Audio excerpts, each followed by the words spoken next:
William & Mary is in the gray. North Carolina in the home whites with the Carolina blue stripes. And off we go on this October Tuesday evening.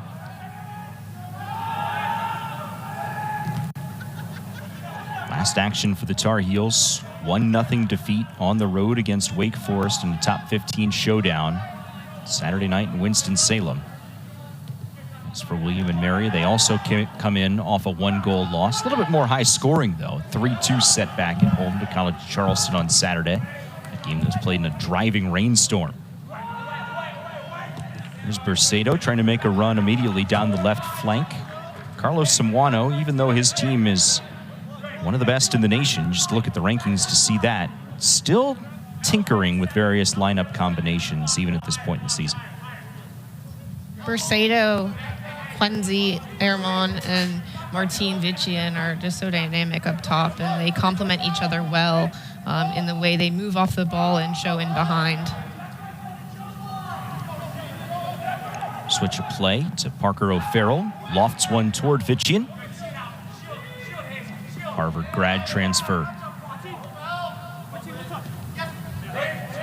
One back in the corner. Sam Williams.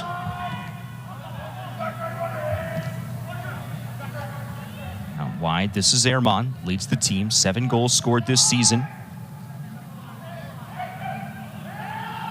Didn't have enough on that pass. William & Mary had a chance to build the other direction.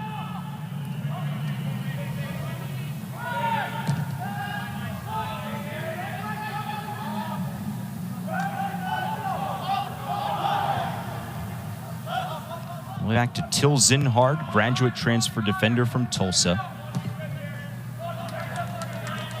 Carolina doing a good job switching the point of attack, trying to feel out this William & Mary defensive group early on tonight.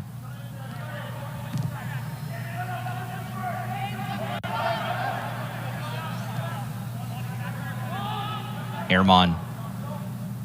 Good ball forward for O'Farrell on the overlapping run.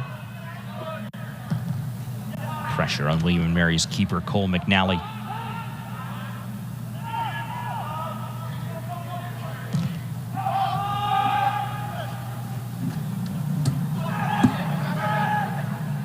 Riley Thomas back in there wearing the captain's armband tonight. Sam Williams was the Tar Heel captain for the action that Thomas missed. McNally again clears it away.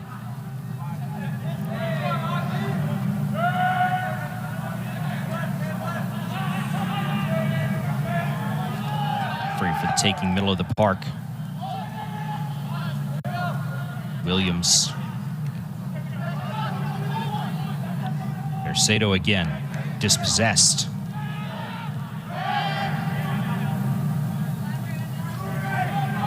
All the way back to the back line. 23 in gray is Joe Core, senior from Arlington, Virginia.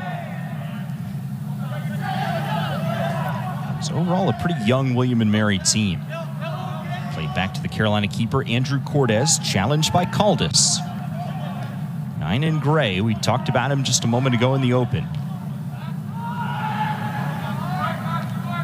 The other number 9, Vician, hits the deck. O'Farrell again involved out on the wing. Ermon serves it in toward the top of the box. Williams jitterbugs right. Edwards heads it on and played in by McNally. Decent attempt here from the Tar Heels. I think for Edwards, is looking to redirect that back across the frame since it's not really an opportunity to head it and get a good attempt on goal. Matt Edwards, limited to 8 games so far of the Tar Heels 12, started 6 of them. He's a guy that's battled injury through his Carolina career, missed a lot of time in 2021. Carolina loves having him back, a local product out of Apex. One of the great things about Matt Edwards is just how active he is along the flank. He does so much for them defensively, but he also offers an attacking personality because he's got pace, he's got the smarts to get out of tight spaces, and he's that drive to create and score goals. So I think he's a good addition to the Tar Heel back line again. And Carlos Samuano loves the combination of a healthy Edwards at right back and a healthy Riley Thomas at left back. Charlie Harper and Till Zinhard, the center backs for the Tar Heels.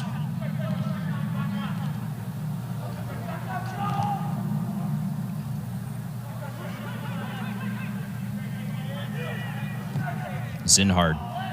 Long ball for Bercedo. David Bercedo, the Quinnipiac transfer.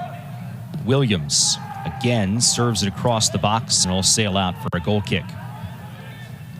Carlos Somoano in his 13th season as the head coach of the Tar Heels, the 2011 national champion in his first year at the helm. Definitely has the belief that this group this season has the ability to make a deep run come tournament time, both in the ACC and the NCAA. But if there was one word to take away from our conversation pregame with Coach, that word was tempo. And he wants to see his team play up to the tempo required to be successful at the ACC level, coming off back-to-back 1-0 defeats in conference play to Syracuse and Wake Forest. A game like this one against William & Mary probably won't be played at that tempo of conference play, but it's still a great opportunity with just league action remaining. I think for Carolina, that's their chance to practice what they want to show in the ACC matchups. I mean, obviously this is going to be a good matchup for them, but in order to maintain that tempo, you got to practice it day in and day out and make sure that it's consistent across all of your matches.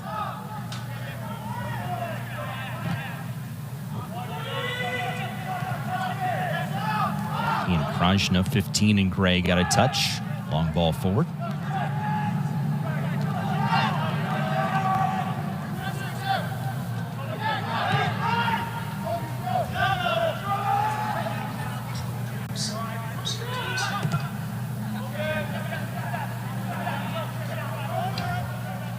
Zinhard again.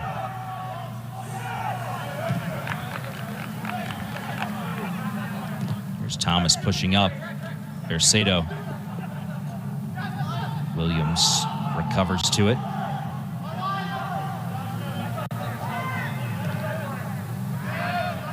Carolina definitely the aggressor early on here. They've dominated possession so far. They've definitely been very patient on the ball, and they're looking to find where there are gaps so they can pick out passes to play in behind. Sam Williams a little worse for the wear after contact with Ian Krajna. One of the things I've liked about Krajna here in these first 7 minutes or so is the way he's boxed off. I think he does a good job condensing the space in the midfield where Carolina wants to create the bulk of their possession, and by boxing off, and creating that compact shape, he's able to win it inside. Senior from Alabama who's battled injuries through his career. He's finally fully healthy as a senior, making a great impact on a Tribe team that has a lot of young faces, a lot of underclassmen on this William & Mary roster.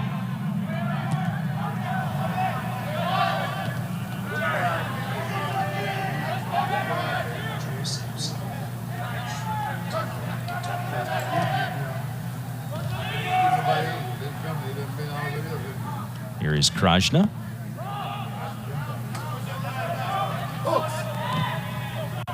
Again, we mentioned it when we showed the William & Mary lineup. They are playing tonight without Cole Knapp, senior from Charlotte. Received a red card late in the College of Charleston game, so he sits tonight. Will return for William & Mary's next action against Campbell on the road. Edwards to throw. Toss into space, O'Farrell. Bercedo, 1v1 against Krajna. Switch it out for Ehrman.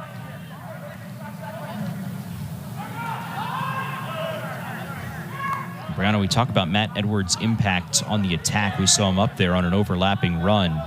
Ehrman couldn't quite connect with him, but that's an outside back that's trying to get involved offensively.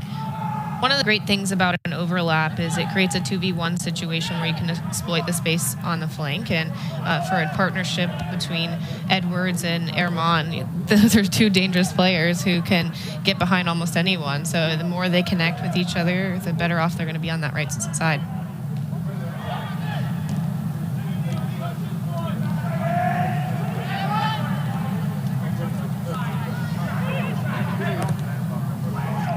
Toward the right, Fitchian. Fitchian, Ehrman, and Bercedo, the trio of forwards for the Tar Heels, all transfers in their first seasons in the program. Tremendous impact offensively, especially in non-conference competition. Carolina this season, 15 of their 19 goals have been scored against non-league foes. And a win or draw tonight, the Tar Heels are unbeaten in regular season non-conference play for the first time since 2015. That's kind of hard to believe. Riley Thomas. In the last few plays, we've seen Carolina opt to go big with their switch balls, and I think the challenging part about that is when it's lofted in the air, it gives time for William and Mary to shift their defense, anticipate the flight of the ball, and win it.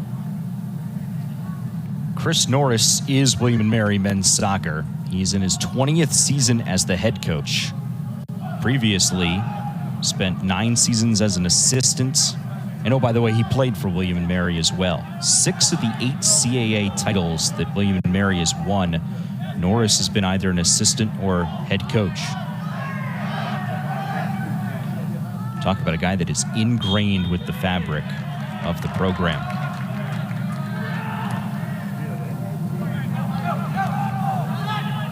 Evan Raybush, outside back and a freshman. Bozalongo takes a look, and it's wide. That's Alfredo Bozalongo, the graduate student from Spain and the team captain for William and Mary. Bozalongo was on the start and the end of this play, opting to go quick with the big switch ball, and then shows up on top of the 18 and looks to bring it near post, but misses just wide. So a test for Andrew Cordes, the third-string goalkeeper for North Carolina at the start of the season. Cordes was a primary starter last year for Carolina, 14 games starting in net. But when Colin Travasos broke his leg and then Quinn Clausen became injured, Cordes pushed back into the starting role, and Carlos Samano told us there are very few years, if any, where he would be confident with playing with a third-string goalkeeper consistently, but Cordes has delivered.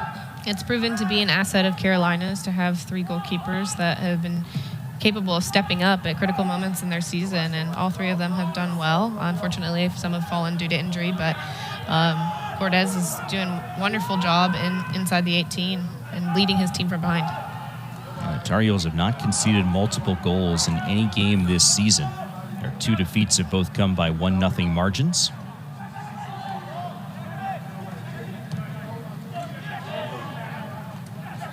Those 2 setbacks, their last 2 ACC games against Syracuse and Wake Forest. If the ACC tournament started today, Carolina would not have a home game. More on that at the half. Fitchian challenging a couple of defenders.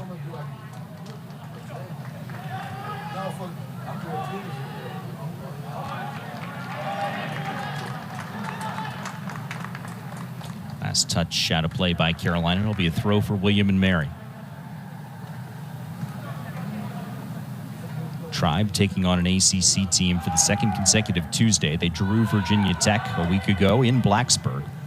Marks the 3rd straight year that William & Mary's posted a result against an ACC team. They beat Wake Forest last year 2-1.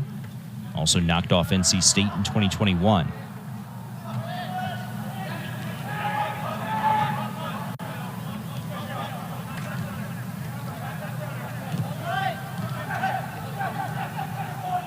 Williams for Bercedo.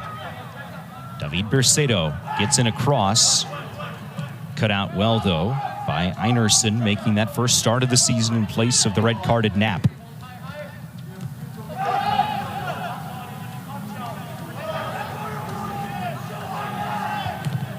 In our conversation with Chris Norris, he said, at 2-7-4 on the season, this game tonight, non-conference finale against an ACC team, it's a chance for a morale boost. William & Mary knows that an at-large berth is not in the cards this year, and their path to the postseason is, number 1, to make the CAA tournament. They're 1-3-2 in league action right now, so that's 5 points in league play with 2 matches remaining. And then you got to win that to earn the NCAA automatic bid. So in a way, it's freeing mentally for them to go into a game like this. I mean, I love matchups like this because, you've got nothing to lose. But I think for William and Mary, they want to come in and make a statement. Being first into the tackle, competing for 50-50 balls, putting Carolina under pressure, all of those things contribute to turning those results into wins. And they're very much capable of it because they've done a good job defending, keeping a compact shape, and working together as a unit. Held Carolina to just one shot so far. It was on target. Good ball to Riley Thomas. Across the box, played out. Good build-up from the Tar Heels. Couldn't get that final pass to get a clean look on net. I love this no-look pass, and you can see Riley Thomas here, in a forward position, and it shows just how good he is in terms of his movement off the ball and just his fitness as well. I think, being able to get up the left flank and missing a couple of games obviously is a hard thing to do, but he does it with such grace. Senior out of Atlanta. Thomas had been a mainstay in the Tar Heels starting lineup for several years now.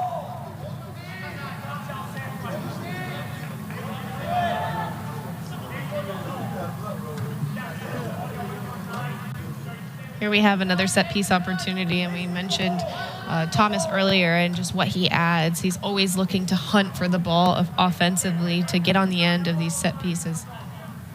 Carlos Samuano said we definitely missed him on set pieces when he was not available. Airman. Second ball taken by the Tribe. Caldas will settle possession down. See if William and Mary can build something here.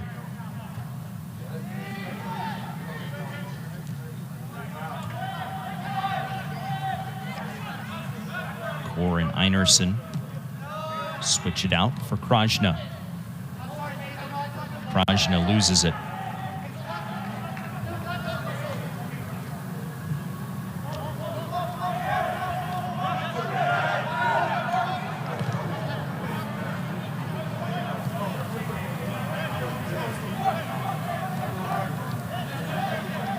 We haven't called Parker O'Farrell's name much, but one of the cool things about his involvement over the course of this season is just the way he's floated in the midfield and in the defense. He kind of has what seems to be a free role because he's listed as a midfielder today, but you're seeing him on the flank showing his outside back qualities, and then getting in behind, just finding ways to connect with the forwards. O'Farrell, the sophomore from Raleigh, made his first start against Notre Dame and has not left the starting lineup since. It's now 9 in a row in which he's been in the starting 11 for the Tar Heels. Played in just 3 games last year, but has taken such a major step forward in season number 2 at Carolina. Coach Amwano talks about how Parker has gained so much experience in terms of the demand of this level. And, every freshman has an adjustment period, but he stepped into this season and has become a very conscientious player in terms of learning the system, figuring out how he fits in, and making the most of his opportunities to play. How do you handle the transition to college soccer mentally with all the challenges that it can provide? I think it ultimately comes down to the culture that you're placed in. If Carolina's, they've got a good group of guys, some with more experience than others, and they should do a good job of welcoming the newer kids into the system. But for a young player, you want to absorb all the information that you can and come in fit, and then come in with an attitude where you're going to get better every single day. And I think Parker has done that tremendously well. Offside call against the Tar Heels. It's the right look here from Edwards, the early service. You can see the bend on it, and he's trying to work back into the path of Vitchian, who's making the run in behind. Carolina called off for the first time tonight. Now Vitchian takes a hard tumble. Dylan Middlebrook, just the second start of the season for the Tribe graduate student.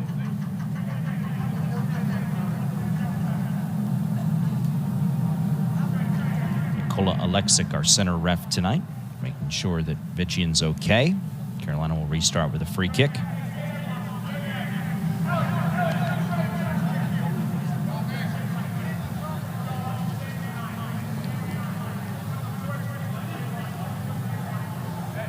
check over at 27 in white, Illinois junior.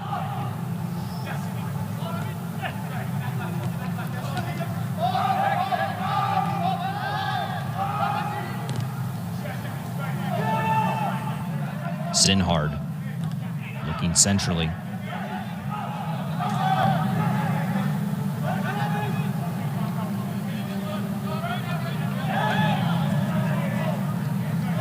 Harper surveying his options. It's Williams. Thomas takes it right back. Ball for Vichin. Here's O'Farrell challenging it. Won by Ehrman. Ehrman dispossessed. Bozalongo through the midfield. One shot for each side so far as we approach the midpoint of our opening half tonight.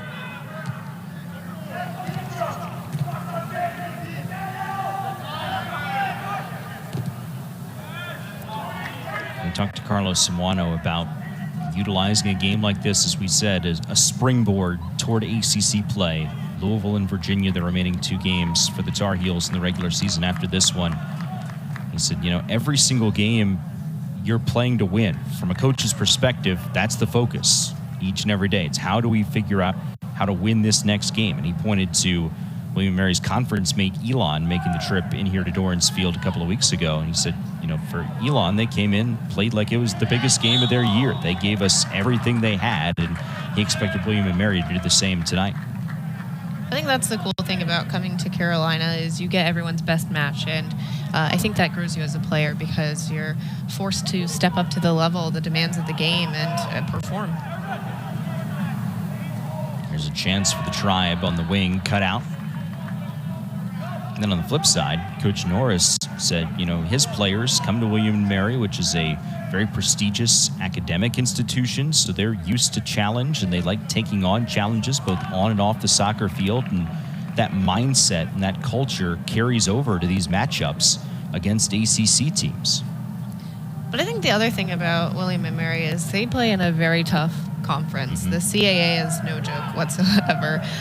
They've got a rich history of being competitive. They come into matches like these and have historically made some upsets, and I think they've got a great opportunity. It's matched up with one shot on goal for Carolina and one shot for the Tribe, but if they continue to build on the momentum and turn this half in their favor, they'll be in good shape. You're absolutely right about the CAA. It is a deep men's soccer conference. You and I saw UNCW here at Dorrance Field taking on the Tar Heels earlier this year. Campbell now in that league has been very strong in the Big South the last couple of years. Now a CAA member. Hofstra has spent a lot of time ranked this year. The list goes on and on. Very, very deep conference. Here's William & Mary inside the box, taking a look. Cordes smothers it. Aiden Morrison, standout freshman who's already scored a couple of goals. Nearly had another there to put the Tribe on the board.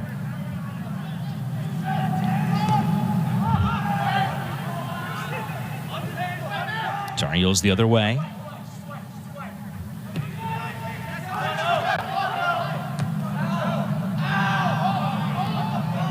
Riley Thomas. Williams. Morrison nearly taking possession back. Caldas challenging Harper.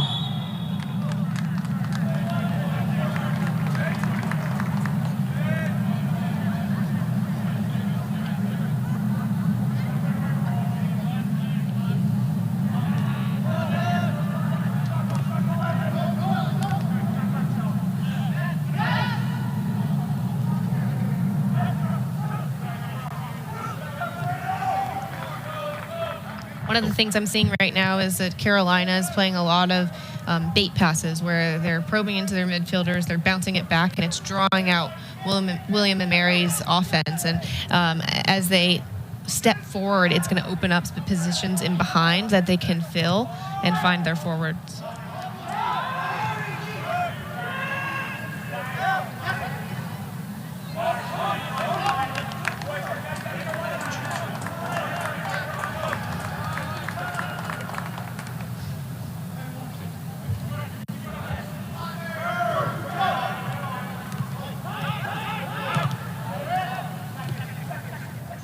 Bercedo.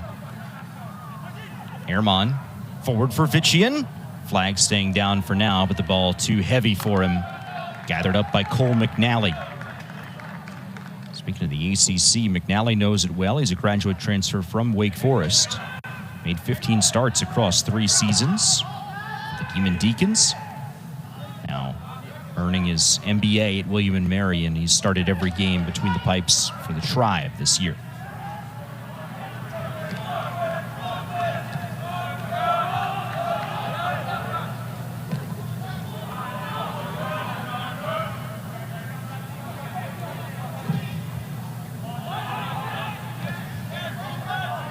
See that bit of quality here from Caldas, just to chest it down and be able to keep the ball. That hold up 9 personality that he has offers so much for William & Mary because it allows their midfielders to get connected underneath. A whole lot of really high praise from Coach Norris for Caldas, both on and off the field.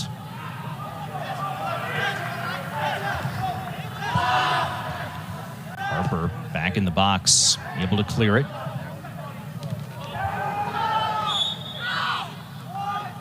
Hard contact. That was Bercedo and Valdi Einarsson. Einarsson, we told you, making his first start of the season in place of Cole Knapp, serving the red card suspension.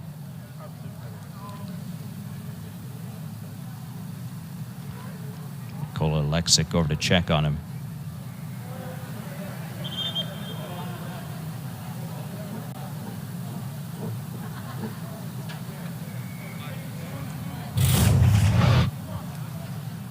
Just a tough collision here.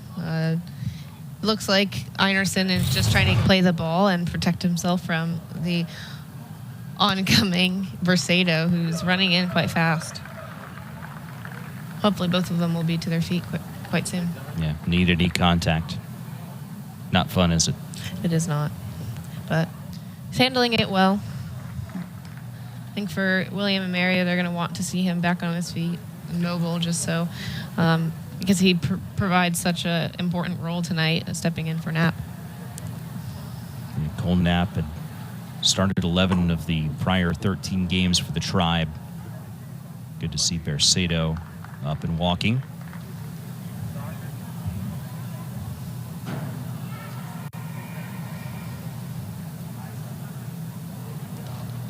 Just gives these teams a little bit of a chance to regroup about midway through the first half. Browna, how do you as a player handle an injury stoppage like this? There's no timeouts in soccer, but this is the closest thing to it. Well, when the athletic trainer comes on the field, that's an opportunity for you to get some water, regroup, talk about your tactics with your coach. A lot of times the coaching staff will come to the sideline and give some pointers so that they'd like to see changed. And then for the back line, they can talk about what they're doing well, things they'd like to improve, and I think it's a good chance to regroup. Good to see Einarsson getting to his feet.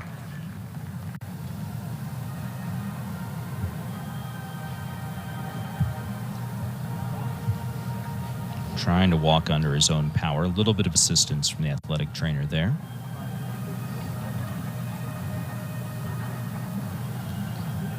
One of the different things about college soccer from the professional ranks is that in the professional ranks, the clock doesn't stop. So you have the expectation that the time will be added on at the end of the half. And for here, they stop the clock, so it gives them a chance to rest, reset their mindset, and figure out how they're going to close out the half.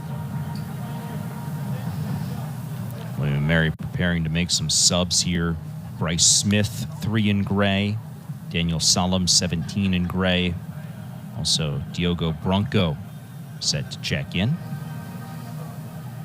Smith, 5 starts, 9 appearances total this year. Sophomore from Hollywood, Maryland, that is, not California.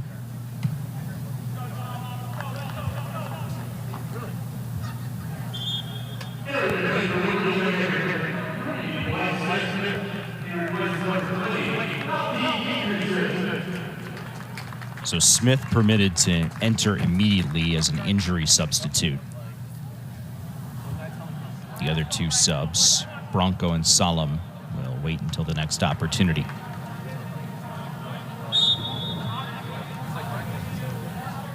Krajna over the ball to restart. Played on by Edwards. Even prior to that stoppage, the possession early on in this game was heavily tilted toward North Carolina. William & Mary's done a much better job of countering possession with their own as this half has gotten deeper. Yeah, I think William & Mary is stepping up higher. They're getting a little bit of pressure on the ball, and Caldas is leading the way with the way he forces it to one side and makes play predictable for everyone underneath him. And the more they can win the ball higher up the field, the easier it will become to create opportunities around the 18-yard box.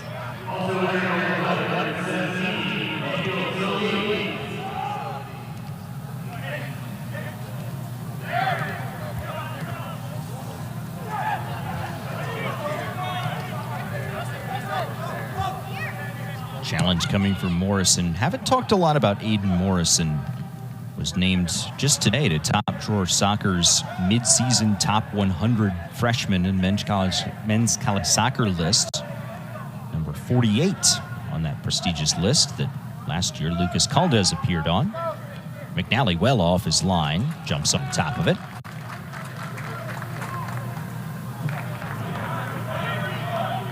Ten of the 15 goals for William & Mary this year scored by underclassmen, including 7 from that duo of Caldas and Morrison. Here is Caldas challenging Zinhard.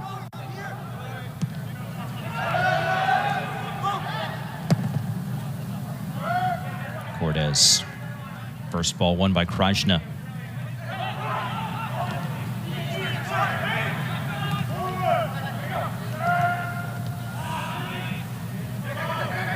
Rutenberg. Krajna again. 3 white shirts around him. Good pass into space.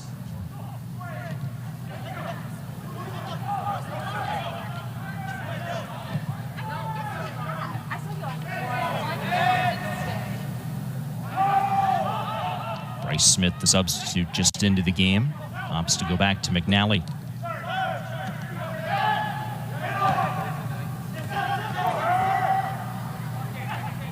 Just 1 shot so far for North Carolina.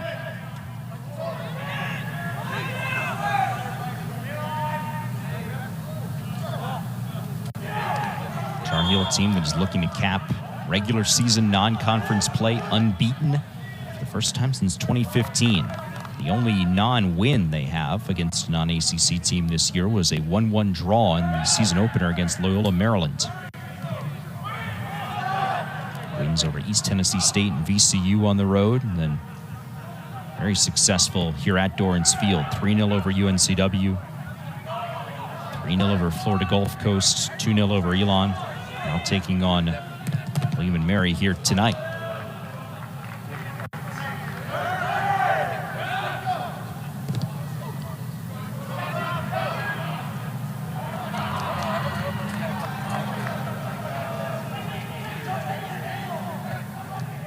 Salama, senior from Blacksburg, Virginia.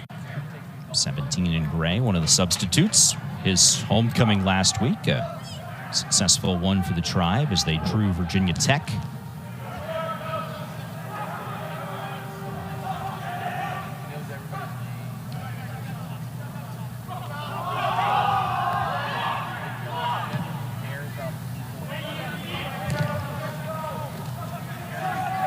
Rutenberg. Gabe Rutenberg looking at the top of the box, turns the corner. Rutenberg plays it forward. Cut out well by Williams.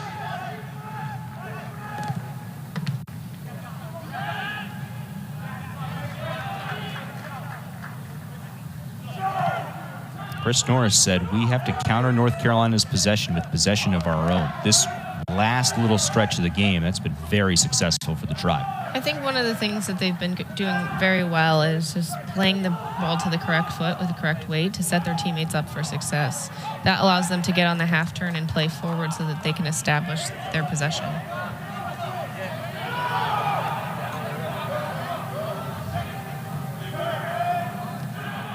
Case in point there.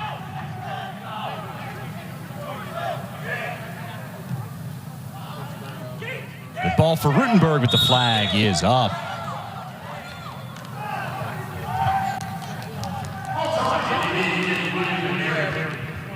Freshman out of New Jersey gets caught in the offside position.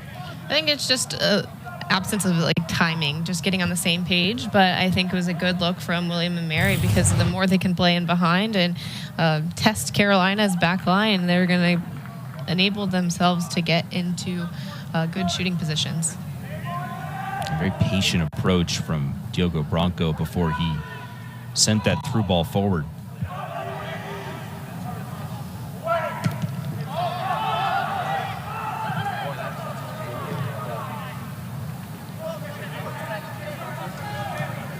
Lucas Caldas has played the entirety of the first half so far for William and Mary at the striker spot. Here's Ehrman.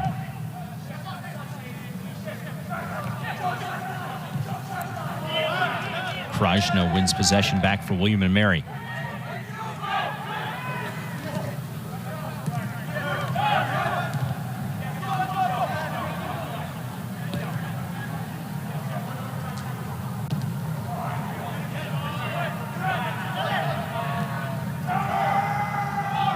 You're hearing the teammates say turn because he has time and space to get on the ball and receive it so that he can see the rest of the field.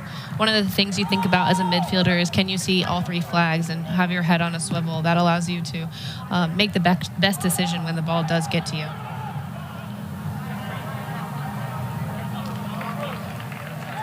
Inside the mind. I love it.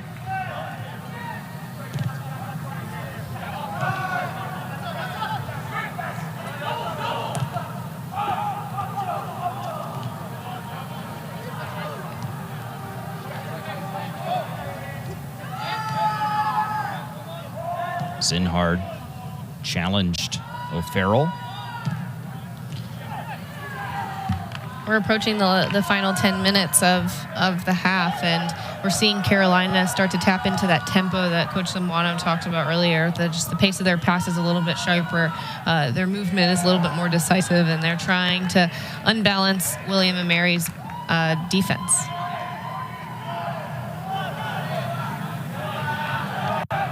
Whole lot of conversation about tempo from Coach Zamwano. It is the number one thing he wants to see his team improve on. Here's Williams moving forward. It's Bercedo inside the box. David Bercedo looking for shooting space. Williams now high and wide.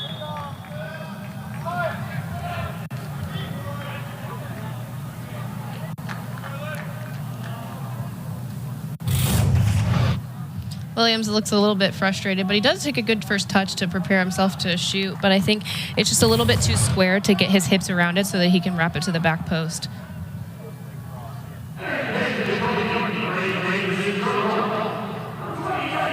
Subs for Carolina here. Jamison Charles into the game, senior from Minneapolis. Ernest Bawa, who we mentioned had started the last couple of games for Carolina, in off of the bench. Also Ahmad Alquak appearing, as he has done in every game. Cortez out to make a sliding play.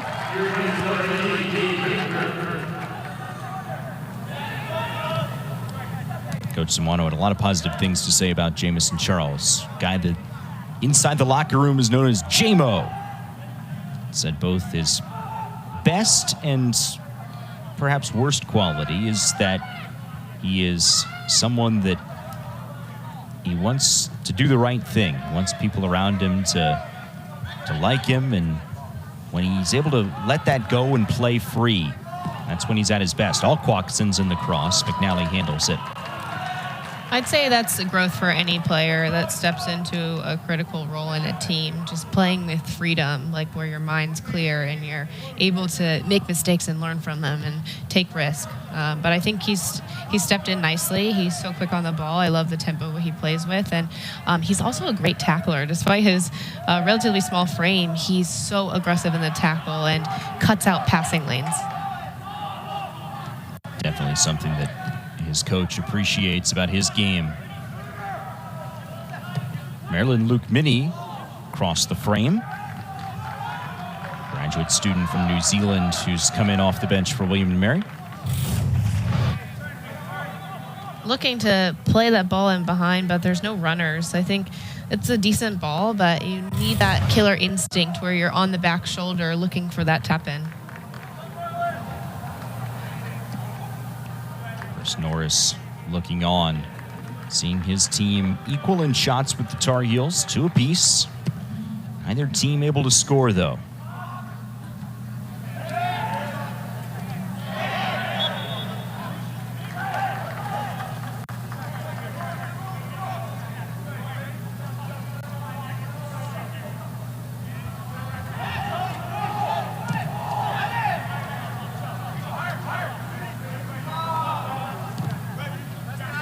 Alquak. Pass was too heavy for him.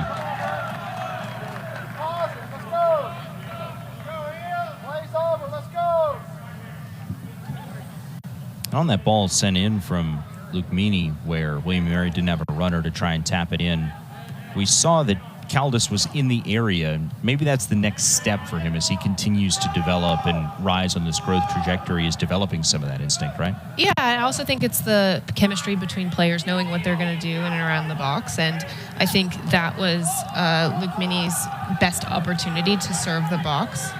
And for Caldas, he can be on his toes looking to get that little bit of separation so that he can beat Carolina to that ball and find a way to get a touch on it. Charlie Harper did well, shut down Caldas there.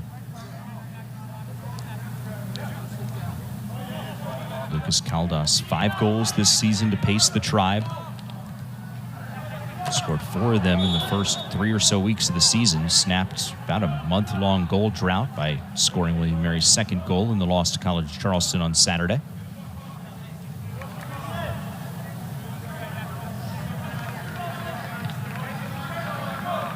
I think in the last few minutes we've seen a little bit of a tide shift just in favor of William & Mary. They've been a little bit more active up front, and they're looking to find ways to serve the box and create real opportunities. And Krajna serves it in. Charles putting his tackling skills on display right there.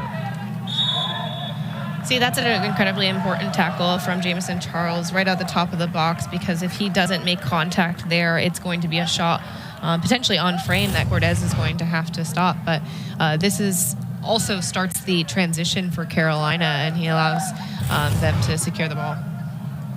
Now a chance to build off it. Out wide for Ehrman.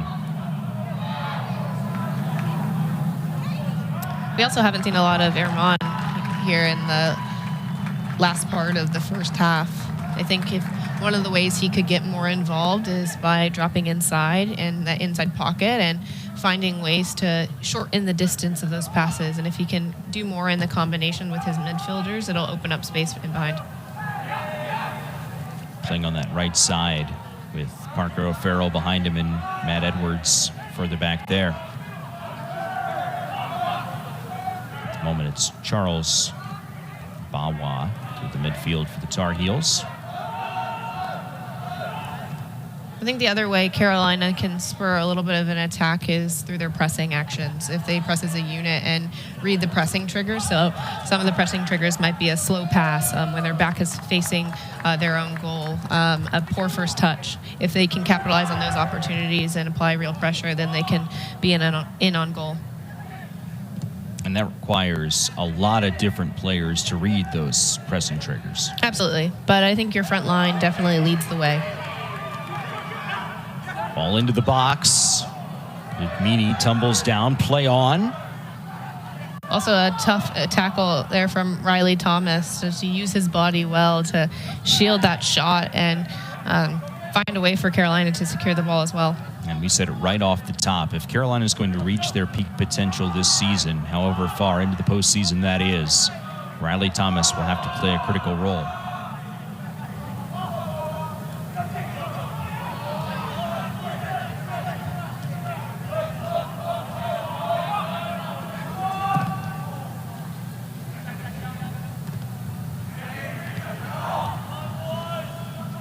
Here's Caldas. Steps inside on Thomas. Caldas making his run toward the top of the box. No one there, though, wearing a gray jersey. And Caldas, you saw the visible frustration with that little fist pump there. A good bit of skill to break the pressure and drive inside. I think there he was looking for a 1-2 combination where he plays into his partner and then they lay it off so he can get that shot. a little bit of miscommunication in terms of the placement of the pass.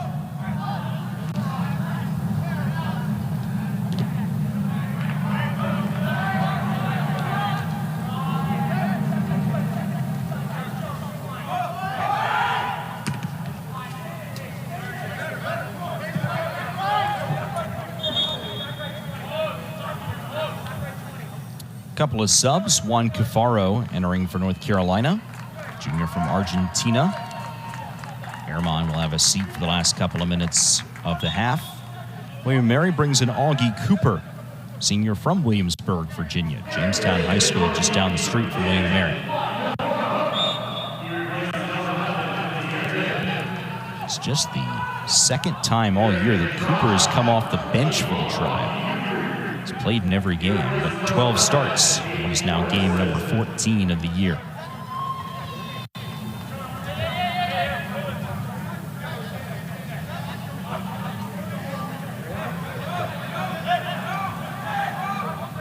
Cafaro and Williams. Williams had a step.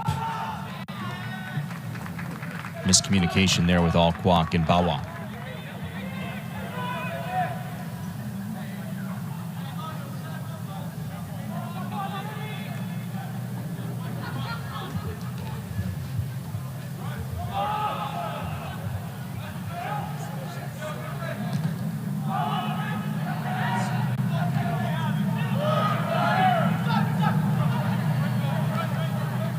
And Charles connect.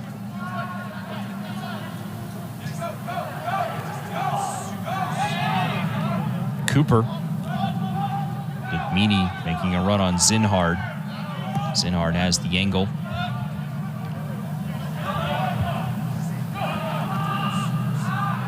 Krajna read the pass. Alquak has options. It's Williams. Williams just outside the box. Lays it back for Alquak. Cafaro a touch.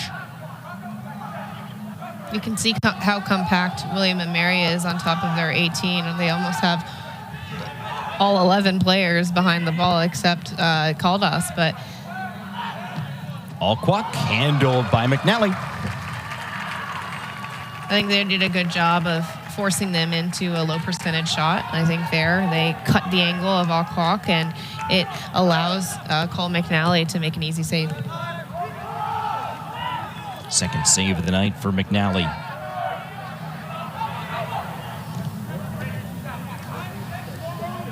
But a save, as you said, Brianna, made a lot easier by the compactness and skill of the William & Mary back line. So this first half will come to a close the way in which we began it. William & Mary in North Carolina, level scoreless. 5 combined shots through the first half, 3 for the Tar Heels, 2 for the Tribe. And the teams go into the locker room, both just 7 days back, a 1-1 result in Blacksburg against Virginia Tech. North Carolina unbeaten against non-conference competition this year. Only one game has not resulted in a victory, and that was the 1-1 draw against Loyola, Maryland, the season opener all the way back in August. That was the same day that William & Mary claimed their lone win this season against a non-conference team when they beat Binghamton. This is a Tribe team that is very familiar with knocking off ACC foes. They've done so each of the last 2 years. NC State in 2021, Wake Forest last year.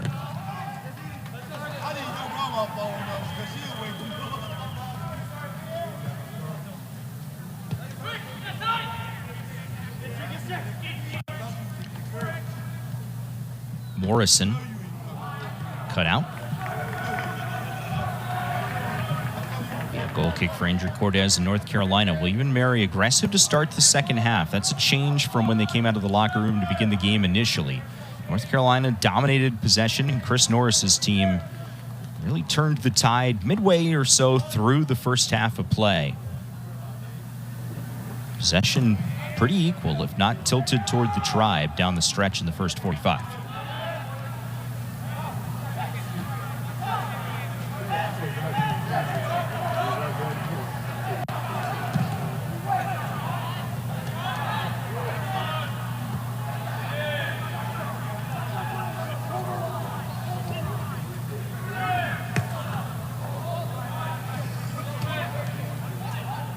Jamison Charles starting the second half for Carolina after coming in off the bench to begin the game.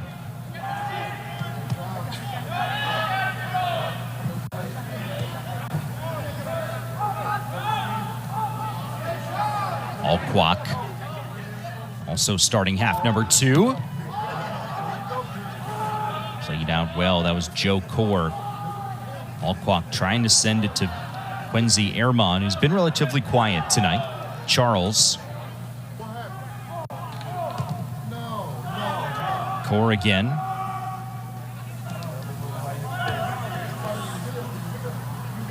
Gabe Rutenberg challenging Cordes.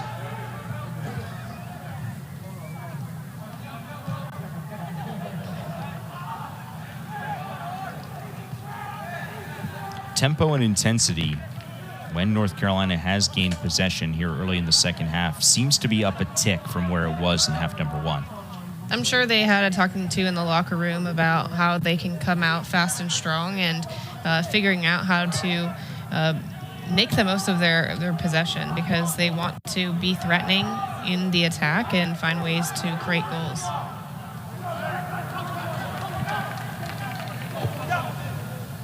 Alquak. Fitchian headed on just wide of the far post. That was Andrew Czech. Czech is going to want that one back. Just a wonderful service from out wide. Alquak does a great job to pick his head up, pick out Fitchian, who squares it across the box to Czech. I think there you want to head it down and across the frame where it came from. Shot of the second half for Carlos Samuano's team. Czech was hunting his second collegiate goal, scored his first in the Tar Heels' one ACC win so far that came against Duke. Saw the standings at halftime. It's the non-conference finale for both of these teams tonight, but Carolina still with Louisville and Virginia remaining on the ACC docket. Work to be done to earn a home game in the ACC tournament. But also, given how tightly bunched together the teams are, the ability to rocket up the standings is there with a couple of wins, and could even say a top 16 seed in the NCAA tournament. Alquak.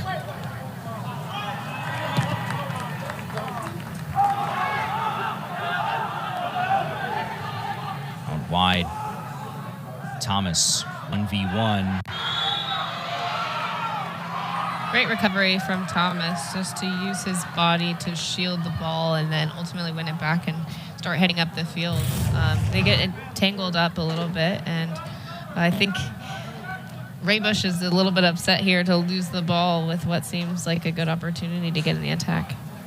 Evan Raybush, the freshman, making his 10th start. He's played in every game of his William & Mary career, going up against the veteran Thomas.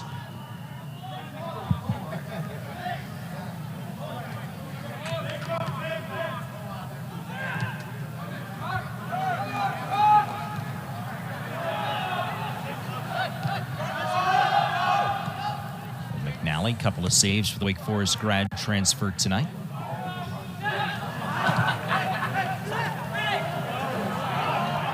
You know, even though that play got stifled, you don't want to concede those types of turnovers, especially in the middle of the field. It was Jack Rocco that tried a back heel, and you know, on a better day, I think Carolina could potentially be in on goal with that penetrating pass right after they won it. Instead, William & Mary's got it. Plenty of space. Ian Krajna drops it off. Raybush serves it in. Header. Over to Caldes. Tough angle, though, and chips it into the side netting. Caldes too close to the end line to get a good angle on this. It looks like he thought he had a little bit more time. I think here you got to attack the ball. Don't let it drop. Hit it right out of the air first time, because it gave him a little bit better of a look in terms of his angle on goal.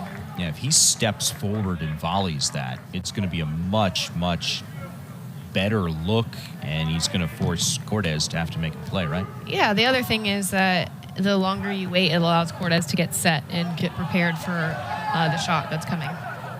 Ehrman settles back over it in the corner.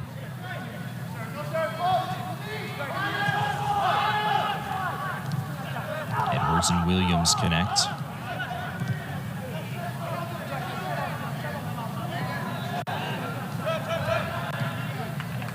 Thomas forces Charles to backtrack for it. Carolina keeps possession.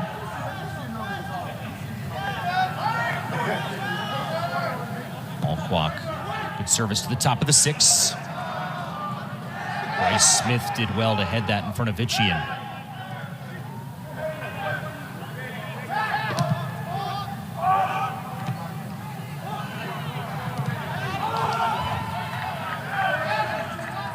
Smith, who was able to send that out for William and Mary, came into the game after Valdi Einerson appeared to make a knee-to-knee contact with David Burcedo with the Tar Heels, and Einerson was only starting because Cole Knapp is serving a red card suspension. So William and Mary's back line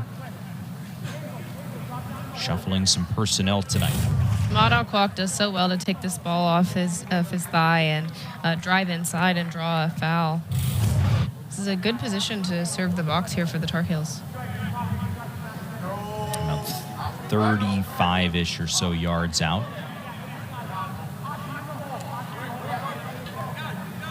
Keep an eye on Thomas here.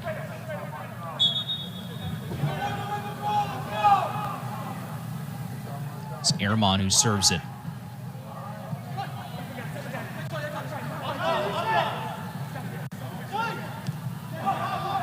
Check. Loose and wide and out off William and Mary. It'll be a Carolina corner, the first corner of this game.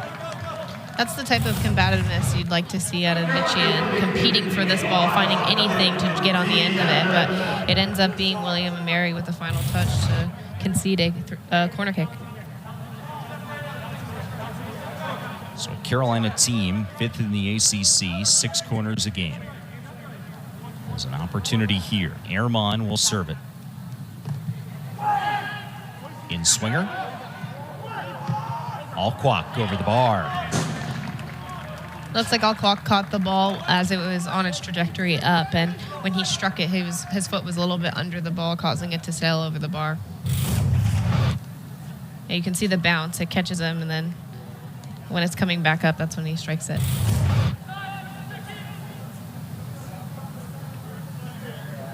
So McNally and the Tribe weather that storm.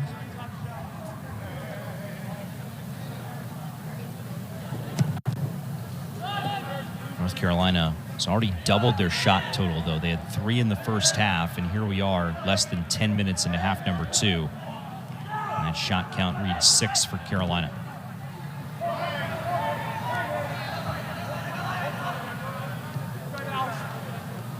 Thomas on the overlapping run. Smith again on the defensive end.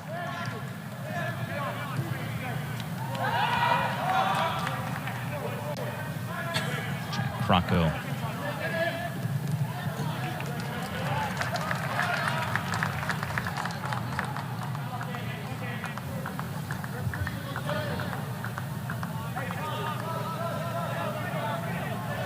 Crocco directing traffic. Trying to get the ball onto the feet of Lucas Caldas. He is taken down aggressively by Matt Edwards. Physical foul there from Edwards. Yeah, I think that was a little bit unnecessary because Caldas didn't really have secure possession of the ball, and I think Matt Edwards could move his feet there and try to get a decent tackle on the ball rather than throwing his opponent to the ground.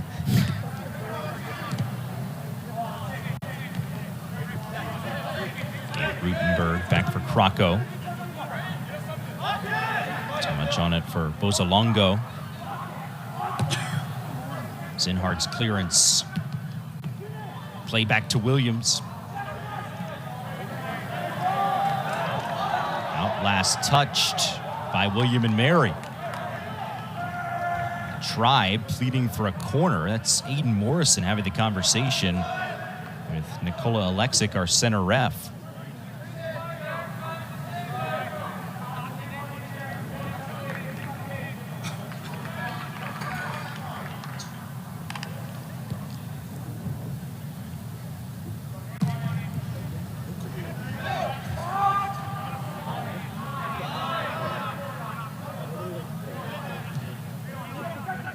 Carolina stepping up.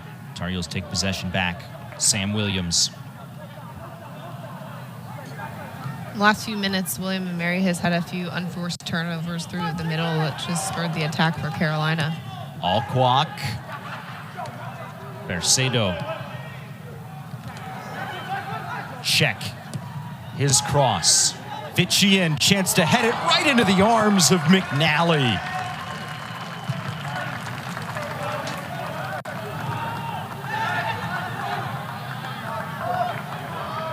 Andrew Check did well to keep that ball in play. Vitchian got the head on it, but Cole McNally right there. Save number 3 of the night. Alquak again. Vitchian. Easier play there for McNally.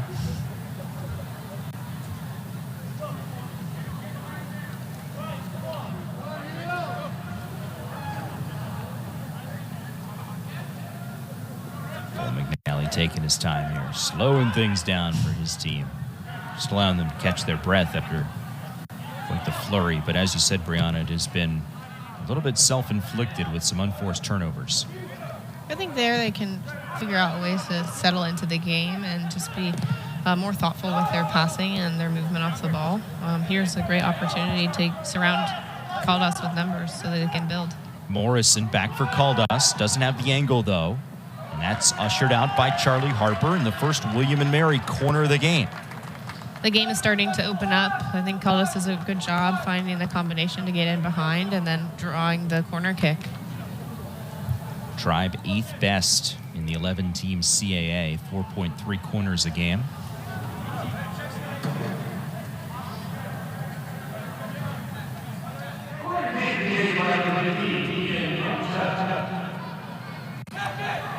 Ian Krajna over the ball. Bangs it to the top of the 6. Morrison heads it wide. Bryce Smith in the neighborhood as well. Chris Norris's team looked like they were trying to send it far post. Get a look at it there. I think that was fantastic service. Right to the back post, which is where they had 2 runners. And they made a decent attempt to head it down, but it's just wide. As Coach Norris said, his team would have to be clinical on their chances, whether in the run of play or off a set piece. Herman taken down by Bozalongo.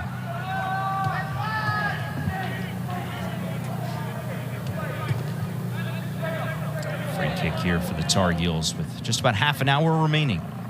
Regular season non-conference play for both of these teams.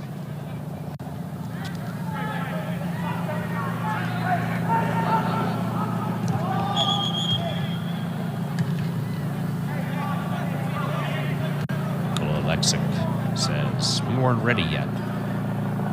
Line it all up. Let's do it again.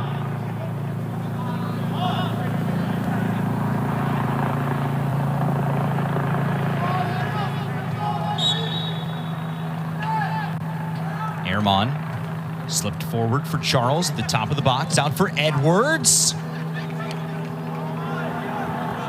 Too much on it. It sails out for a Tribe throw. I think it was a missed attempt here from Matt Edwards, but that set piece looked like it was straight off the training ground. Just the movement off the ball, the way to get in behind, and they had the runners there, but just a failure in execution. Miss Bawa will replace Martin Vitchian, so Vitchian a little bit of a rest before he'll come back in to finish this one off. Another William & Mary turnover.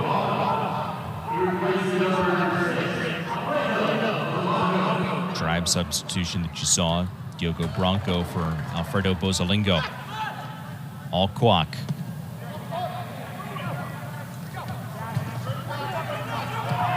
And some numbers building the other direction. Carolina sprinting back defensively. Rutenberg over the top. Caldas. Has it taken off by Thomas. Caldas keeps it alive. And it's last touched by Thomas in Carolina. Another William & Mary corner. A good bit of last-ditch defending here from Riley Thomas. He's able to move his feet and stay in between the ball and his own goal. I think here he misses the tackle, but forcing the shot wide is such a critical touch.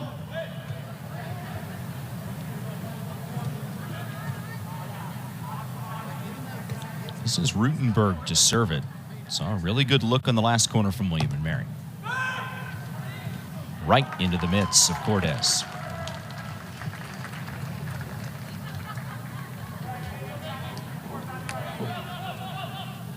What you said a couple of minutes ago, Brianna, really holds true. This game is starting to open up. We've had the bulk of our shots in this game in the second half. Yeah, it was 5 shots between the two teams in the first 45 minutes.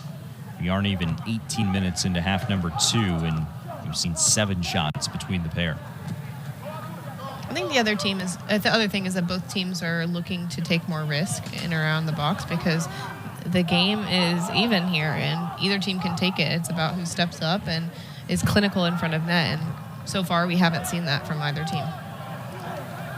Carolina, it's remaining unbeaten in non-conference play. Ehrman, check touches it on.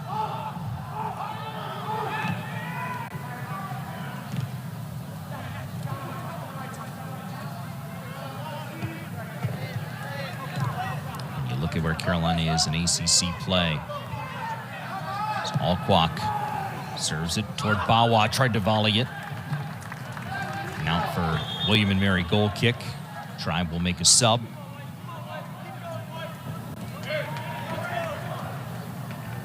Daniel Salam in his second run of the game. But North Carolina, from a big picture perspective, 1, 2, and 3 in the ACC. They've been very competitive in conference play, just don't have the points right now. With only 2 games remaining in ACC play. When you start thinking about NCAA seeding and the postseason, got to take care of business in a game like this if you're the Tar Heels. On the flip side, if you're William and Mary, trying to make that run into the CAA tournament. So it's Riley Thomas who's gone down for Carolina here. Clock will come to a stop.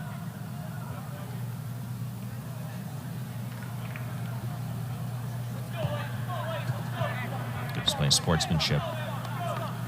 Called us, making sure that Thomas is okay.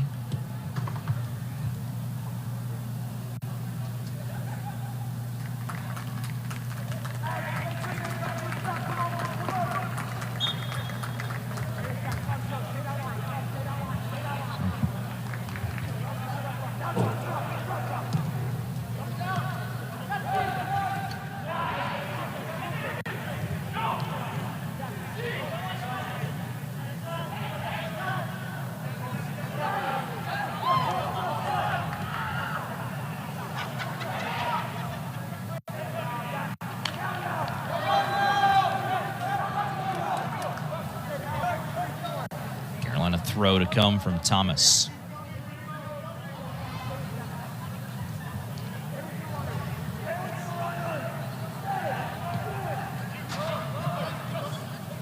Alquak taken back by Bryce Smith.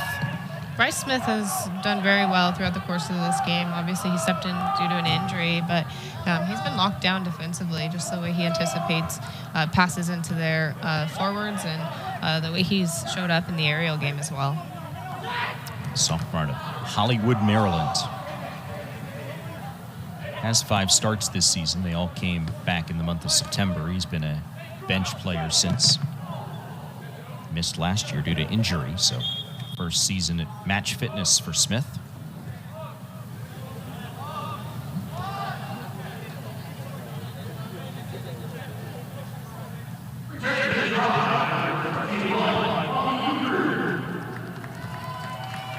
Augie Cooper back into the game for William and Mary. Cooper will replace Aiden Morrison. The standout freshman Morrison. Chance to rest up. Interesting to see if William and Mary takes Caldas off at any point in time. Remember, in college soccer, if you exit in the second half, you are permitted 1 re-entry.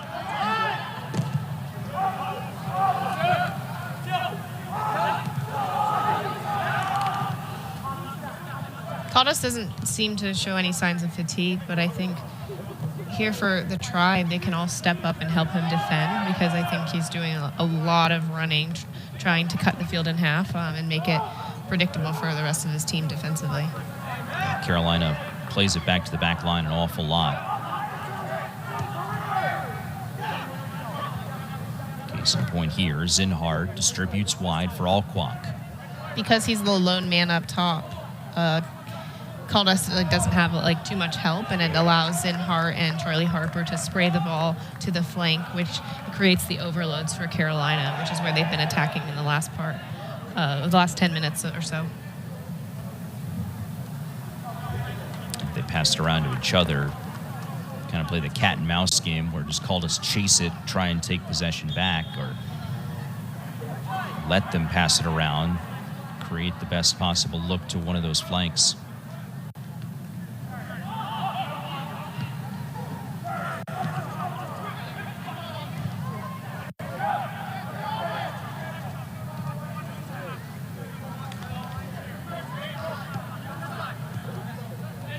Halfway home in the second half.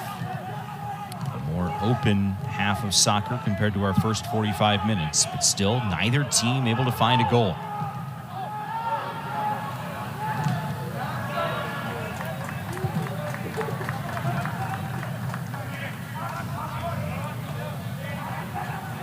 First Norris's William & Mary Tribe.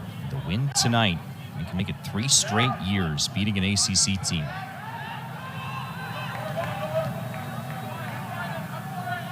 Another chapter in what was a very rich history, this William & Mary program. Taken back off the tackle. Salem, 1v1 against Bawa, cuts inside. Salem took it from distance, made sure Cortez was there.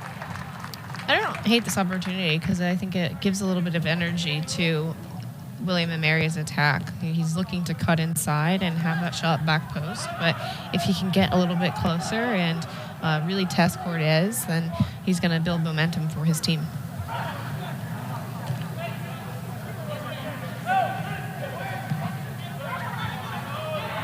Possession taken right back by the visitors. Good tackle by Thomas.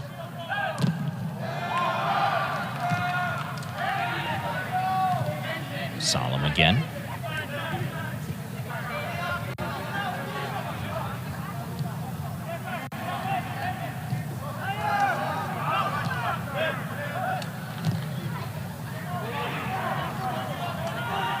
Numbers pushing forward for the Tribe. Movement inside, now back. Evan Raybush serves it in. Caldas, too heavy. Andrew Cortez there instead. I think if Evan Raybush can bring the service just outside the 6, it'll give Caldas a chance to challenge for it rather than having Cortez freely claim the ball inside his 6-yard box. You can absolutely see the wheels spinning in Raybush's head, trying to see what he's trying to do there.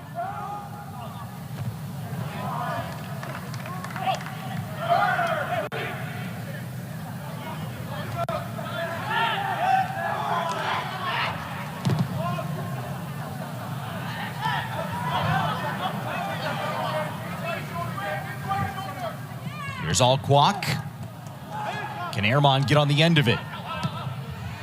Rocco cleared it out.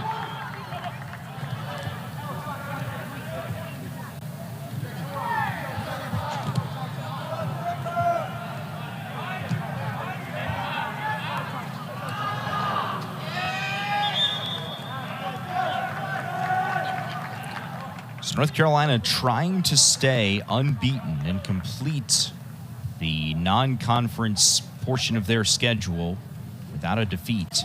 And the Tar Heels non-con play versus the ACC this year, it's definitely been a stark difference in terms of being able to find the back of the net, but the shot production and shots on goal as well. Kind of rare that Carolina has been shut down offensively against a non-conference foe. I think this is a testament just to the mindset that William and Mary came here with. They wanted to defend as a unit, make sure they were compact, and limit Carolina's opportunities, and they've done well throughout the majority of this match.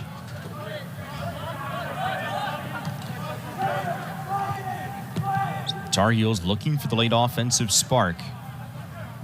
Try and make that William & Mary effort go for naught. Martin Vitchian back into the proceedings. Parker O'Farrell as well.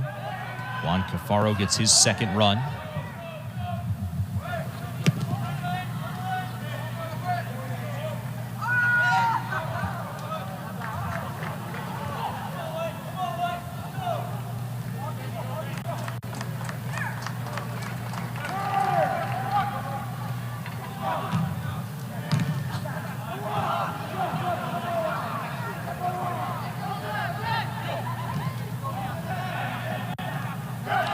William & Mary has Merlin Luke Meany back in.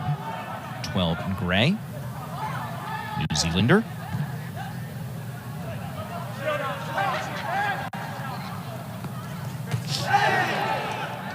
Bryce Smith does well to cut off the angle there of Vitchian. Just continues what's been a very strong evening for the Maryland sophomore. So strong tackle there, but you saw a little bit of sportsmanship because you don't want anybody to collide into the wall right there. But well done from Bryce Smith, again, just to use his body and earn a goal kick. Now, the folks that designed this facility want you at home to think that that's a very nice brick wall back there. It is not. It is padding that is painted up to look like brick. Now, there are plenty of spots along the sideline where that's exposed brick.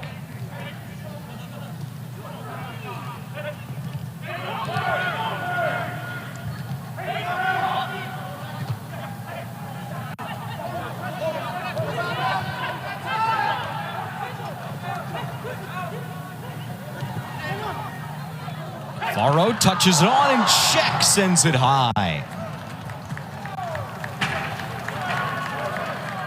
This is now Check's second opportunity in front of goal, and for me, this is a waste. You have to get this on frame. It's no better opportunity to, shoot it to the back post. I think he can even open up on his left foot and bend it because he's got the time to open his hips and make it difficult for McNally. You can see the frustration on his face right there. He had a look back in the first half that also was not on target.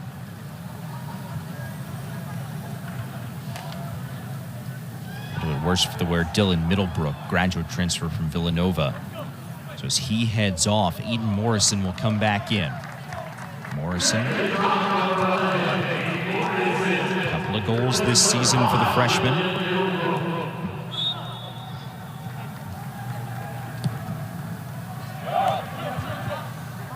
Morrison, who had the tally against ACC foe Virginia Tech last week in William & Mary's 1-1 draw.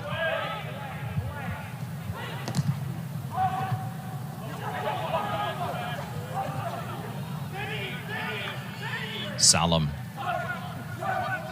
Lucas Caldas, the distributor. Solomon Zinhard down in the corner. Last touch by the Tribe. You can see the uptick in urgency. Carolina's starting to increase their tempo, and now even on the goal kick, they're looking to get up because they want to get the ball in the attacking half and find ways to create more opportunities.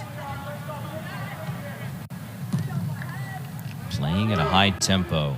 Carlos Samuano's #1 goal for his team as they head down the stretch in the regular season with the postseason on the horizon.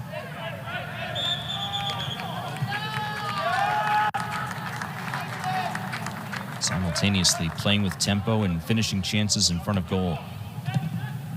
In the 1-0 defeat against Wake Forest, he said, we had chances, just couldn't finish them. Wake led the shots in that game, 10-7. Ultimately, it was Rold Mitchell's 51st minute tally that sent the Demon Deacons to the home win in Winston. Caldas.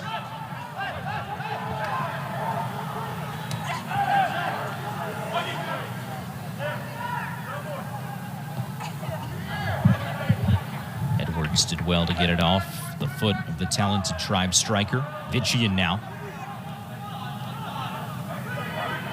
Ehrman Long one toward Vician. It's Joe Core that headed it back to McNally. I think that was a very smart play because he had Vician off of his back shoulder, and by heading it back to the keeper allows him to play the ball with his hands. Or a veteran.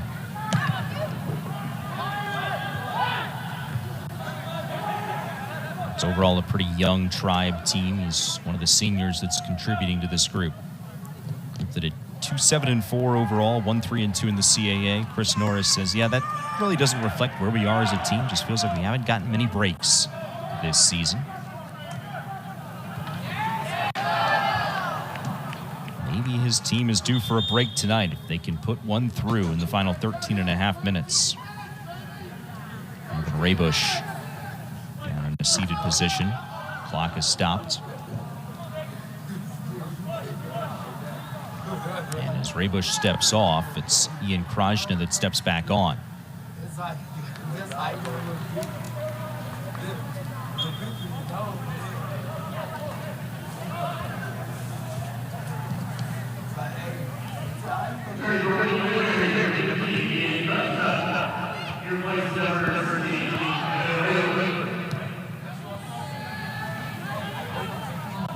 Daniel Salem.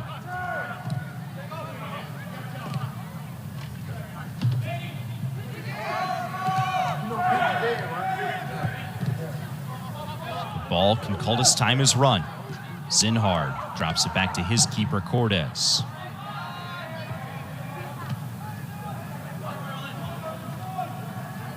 Here's where the final minutes of regulation can be different in a game like this one compared to a hotly contested conference showdown. If you're William & Mary here, you're playing free.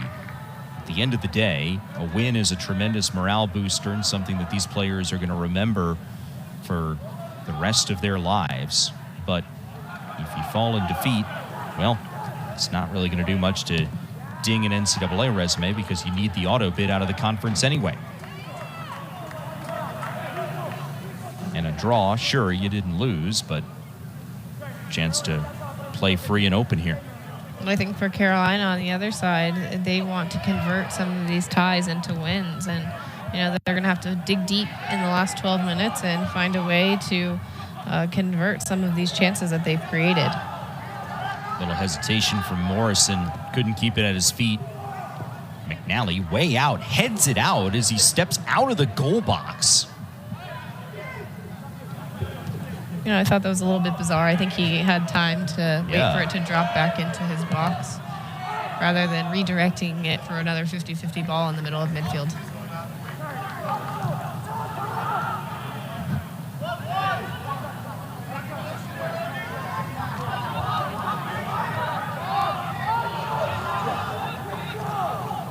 Matt Edwards plays it centrally for Cafaro.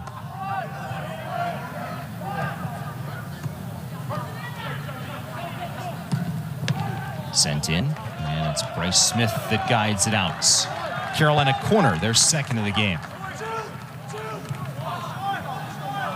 Cole McNally barks out the orders as the Tar Heels have an opportunity on the set piece. Ahmad Alquak will replace Juan Cafaro here. Lindsay Ehrman over the ball to take the corner.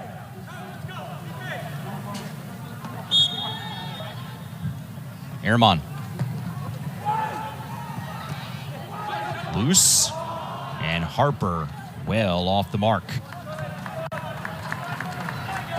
Harper does a good job to challenge for the initial ball, but I think he's a little bit frustrated because he wasn't able to hit the second attempt on frame. And Carolina 9 shots total. Just 3 of them on goal. Same ratio for William & Mary, 2 shots on goal of their 6 shots tonight.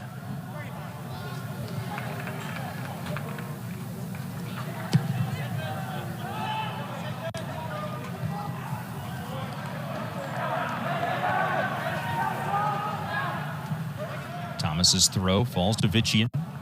Ehrman trying to switch play. Krocko. Nice footwork to keep possession. Krajna. Morrison keeps it in, drops it back. Caldas inside the box. Caldas dropped it back, but didn't really have a teammate right there. I think he had a nice bit of hesitation to open up space for himself, but in positions like that, you want your midfielders crashing the box, getting underneath their 9 so that they can connect with him, so they have more shot opportunities. Eden Morrison tried to sell that he was fouled. Instead, he's called for a foul. You can see his lip bleeding a little bit there.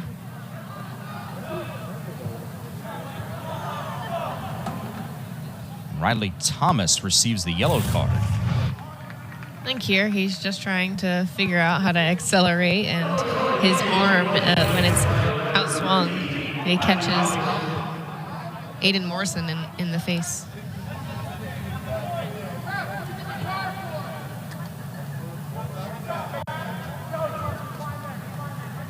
So Thomas goes in the book. Our first card of the night comes with 9 minutes to play.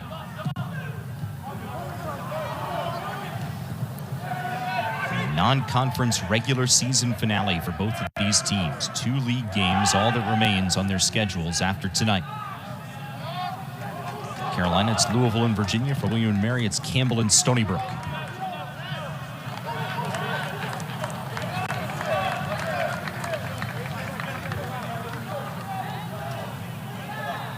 Tar Heels, even if this game finishes 0-0 in a draw, would complete non-conference play unbeaten for the first time since 2015.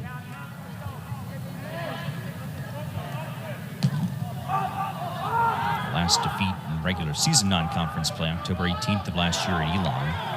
Last defeat of any kind to a non-conference team, first round of the NCAA tournament last year against High Point on this field. It was a 2-0 final.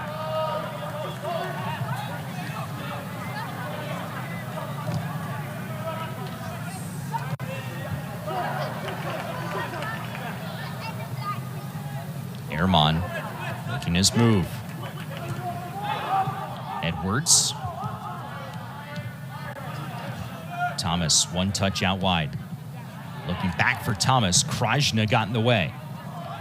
Caldas.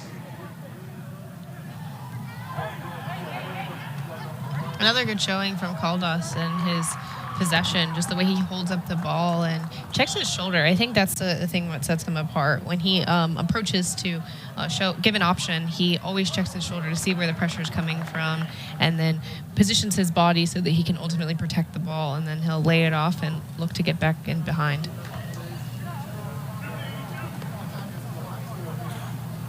Five goals this season to lead the Tribe. Rutenberg back on for Krajna.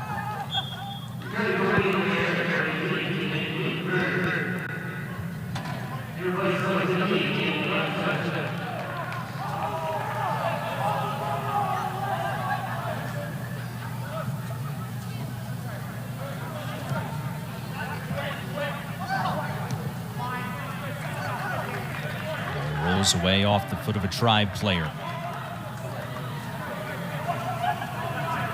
Throw for Edwards. McNally sets up his defense.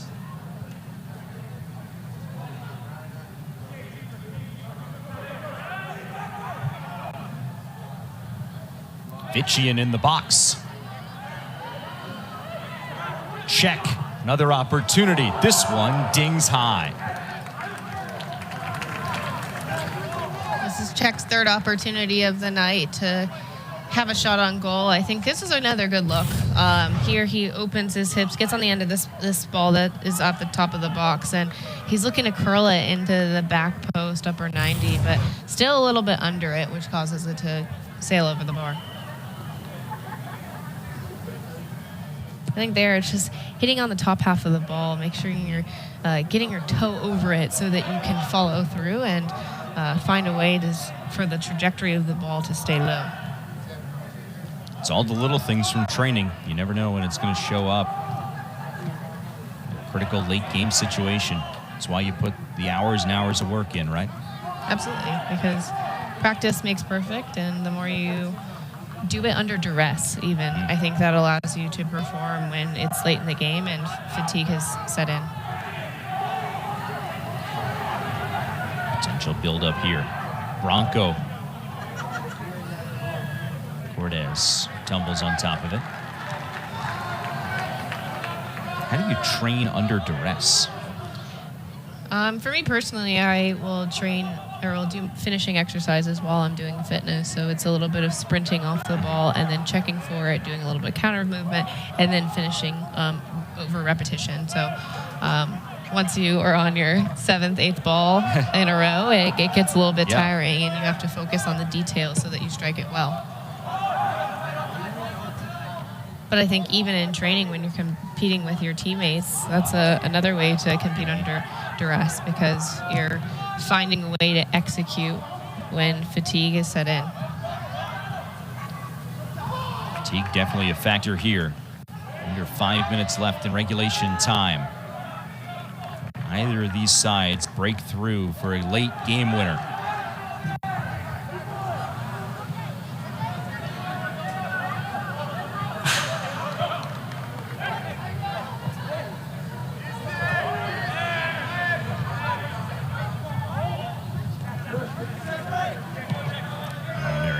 Careful here.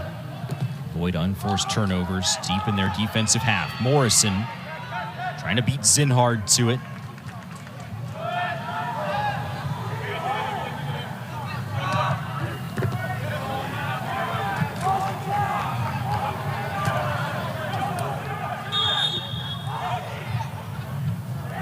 Carolina substitution. Ehrman off, Ernest Bawa in.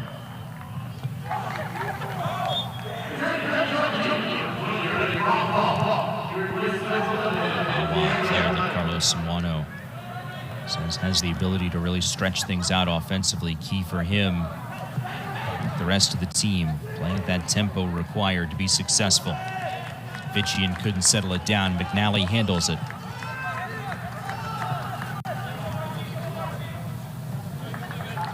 North Carolina's won the last 4 meetings against William and Mary. Last time that these two got together and the game did not end in a Carolina win was a 1-1 draw in 2015. William and Mary late goal here to give them their first win against North Carolina since 2013.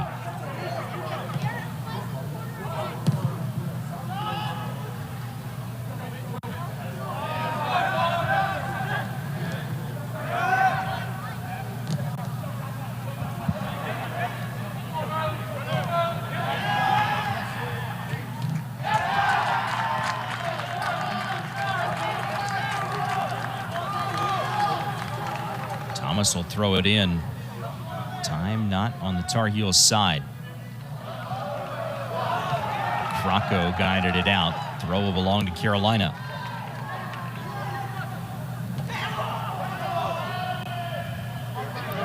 Lifted to the middle. Into space. Caldas. Can he get help? Caldas bangs it in toward the top of the 6. Falling toward Edwards, who has the momentum. And it's out off William and Mary and Morrison. Carolina throw. Edwards does a good job to see that out and bang the ball off of his opponent to earn a throw in. But I think for William and Mary, the service has to be better. There's a look. Cortez jars it free.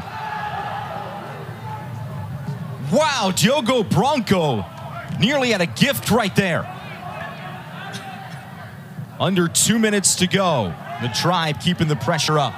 Unlike many of the opportunities we've seen from both teams, this one's low, and he's aiming for the corner, and it just strikes the goalpost. But right on top of the box, you have to think about placement, and that's exactly what Diogo Bronco thought about, and just so close. O'Farrell building for Carolina with 90 left. Williams. Last gasp for both sides. O'Farrell turning, defended well. Crocco took it away. You can see both benches on their feet at this moment, looking for the last opportunity to see if they can get the game winner. Augie Cooper Advancing forward, Gabe Rutenberg. 1v1 against Edwards, has help from behind in the form of Solomon. He finds him. Final minute.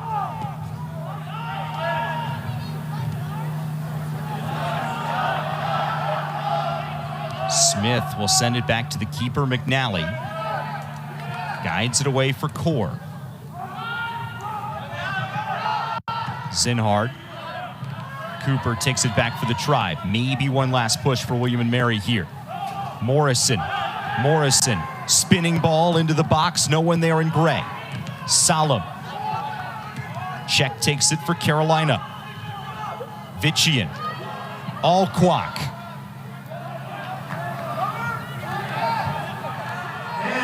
Cut off by Krocko. It'll be a throw for Alquak. This will end it here. Williams. Alquak. Cooper pops it up, and that'll do it. This one will go down as a scoreless draw.